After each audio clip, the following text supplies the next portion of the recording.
Esta palabra se titula La poderosa arma de la alabanza.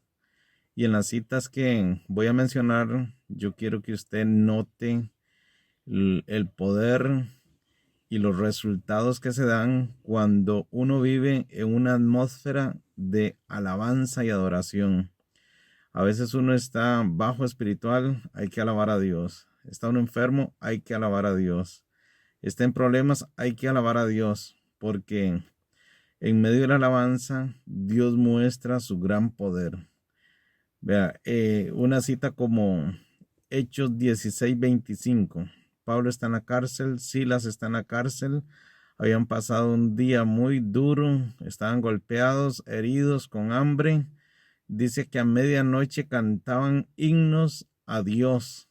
¿Y saben qué pasó? Vino un terremoto de parte de Dios y las celdas se abrieron y el poder de Dios se manifestó y hubo salvación en medio de la alabanza. Y la Biblia está llena de ejemplos. Les cito otro ejemplo. Por ejemplo, en 1 Samuel 16:23 hay un espíritu demoníaco que atormenta a Saúl. ¿Y sabe qué hace Saúl?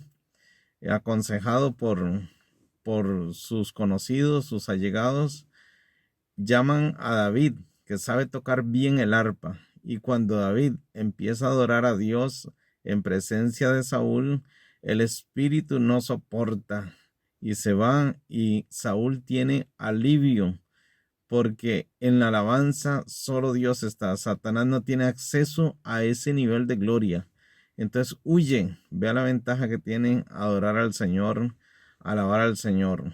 El enemigo no puede hacer nada cuando un cristiano está adorando y alabando al Señor. Gloria a Dios. Dice en el segundo libro de Reyes, capítulo 3, verso 15, que había un rey de Israel y venían unos enemigos a atacarlo. Entonces él llamó al profeta Eliseo. Ya solo eso dio un buen paso. Y Eliseo no sabe qué hacer, porque la respuesta no está en el profeta, sino en el Dios de ese profeta, en el Dios verdadero. Y Eliseo, que conoce esta dinámica de la alabanza y la adoración, dice que llama a un tañedor, alguien que toque un instrumento. Y cuando este tañedor empieza a tocar ese instrumento, gloria a Dios, dice que vino palabra de Dios a Eliseo. O sea, en medio de la alabanza, Dios habla, Dios muestra su poder y desembocó en una victoria para Israel en medio de la alabanza, gracias a un tañedor, a alguien que estaba tocando un instrumento ahí para el Señor. Dice otro ejemplo en segundo libro de Crónicas, capítulo 20, verso 21, que venían tres fuertes ejércitos contra Israel. Israel estaba temblando, pero se volvieron a Dios. Dios envió palabra y en el momento más crítico dice que Josafat, el rey de Israel, puso a gente, a cantores que cantasen glorificada Jehová, porque su misericordia es para siempre. Usted sabe, en medio peligro, en media guerra, en media batalla, ya se iba a dar ahí la pelea y lo primero que ponen es a cantar. ¿Y saben qué pasó? Los enemigos se confundieron, Israel salió ileso, los enemigos murieron y quedó un gran botín para Israel, quedó gran ganancia, porque esas son las victorias que se dan en medio de la alabanza. ¿Usted sabía que Jesús cantó también? Bueno, en una ocasión Jesús escribió, en otra ocasión Jesús lee, pero en una ocasión el Señor canta también. Y este pasaje casi nadie lo conoce, está en Mateo capítulo 26, verso 30. ¿Y cuándo es que canta Jesús? Después de la cena, antes de la muerte, entre la cena y el Calvario. En ese momento tan crítico, el momento más crítico de Jesús, ¿qué hace Jesús? Cantar. ¿Y cómo termina la historia de Jesús? En victoria. Lea usted Mateo 26, verso 30, y va a ver cómo ellos cantaron, los discípulos y Jesús.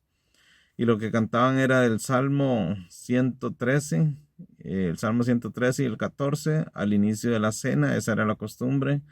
Y después 15, 16, 17 y 18, 116, 117, 118. Esos son los salmos que cantaron al final de la cena, antes de morir, antes de resucitar, porque la alabanza lo resucita a uno y le da la victoria, lo levanta espiritualmente. Usted está apagado espiritualmente, empiece a adorar a Dios y va a ver qué inyección de poder hay en medio de la alabanza. Gloria a Dios. El secreto de todo esto, ¿por qué hay tanta victoria en medio de la alabanza? Bueno, la alabanza es un medio, no es un fin. Por sí sola la alabanza no puede hacer nada. El asunto es que Dios habita en medio de la alabanza de su pueblo. O sea, usted está en un problema y usted está adorando a Dios, Dios habita en esa situación y Dios nunca ha sido derrotado, ni lo será. Dios lo que sabe es dar victorias y el poder suyo se mueve en medio de la alabanza de su pueblo. Por eso, en medio de la enfermedad, en medio de la escasez, en medio del conflicto, en medio de los problemas, usted alabe a Dios porque usted es un cristiano que está obteniendo este conocimiento que en medio de la alabanza Dios se glorifica a favor de sus hijos. Es decir, usted alabe a Dios, se siente bajo espiritualmente, adore a Dios y verá a Dios actuar a favor suyo. Entonces ya sabes. Si estás débil espiritualmente, si estás en problemas, si estás en conflicto, si tienes algo que enfrentar y te sientes menos, te sientes que vas a perder, alaba y adora al Señor. Alaba porque en la alabanza hay liberación. Y es en medio de la alabanza donde ganarás todas tus batallas en el nombre de Jesús. Dios te bendiga. Adore a Dios. Alabe al Señor.